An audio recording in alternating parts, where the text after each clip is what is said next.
Επόμενος.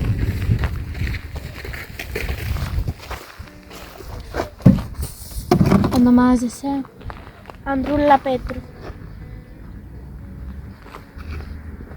Ετών? 30. Ο άντρας σου?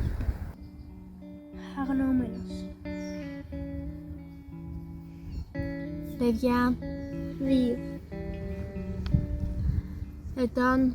Κλείνει τα 12 τον ερχόμενο μήνα. Η Κρίστια 8 ετών. Πόρος ζωής? Μα αφού σας είπε η μάμα μου, ο παπάς είναι αγνοούμενος. Οι Τούρκοι πάτησαν στο χωριό μας. Ναι, τι έχετε να συντηρηθείτε? Μα τίποτα. Τα χωράφια, τα σπίτια, τα ζωντανά, όλα τα έχουν πάρει. Ό,τι πρόλαβα να βάλω σε μια βαλίτσα.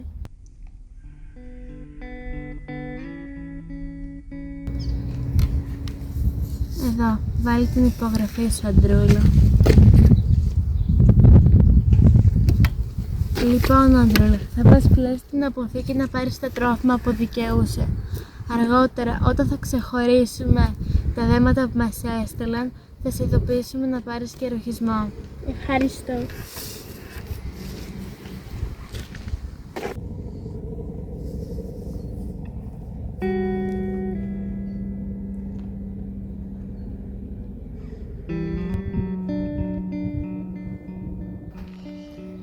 Επόμενος.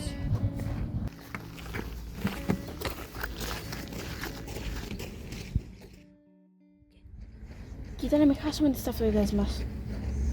Αν τις χάσουμε, πώς θα ξέρουν να μας θάψουν?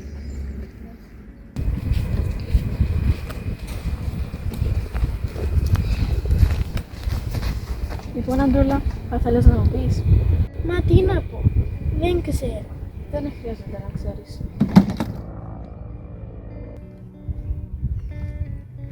Πριν 13 χρόνια παντρεύτηκα. Πήγαμε στην Αγγλία, κοντά στη θεία. Ο παπάς έπαιρνε πιάτα στο ρεστοράν και η μαμά δούλευε ράψιμο σε εργοστάσιο. Μετά που μαζέψαμε λίγα λεφτά, γυρίσαμε πίσω στο χωριό. Μέναμε με τον παππού και με τη γιαγιά. Μόλις βρήκε δουλειά παπά στο λεωφορείο, άρχισαν να χτίζουν το σπίτι μας. Έμειναν μόνο υδραυλικές εγκαταστάσεις. Στις 15 Αυγούστου θα ήταν έτοιμο για να μετακομίσουμε. Δεν προλάβαμε.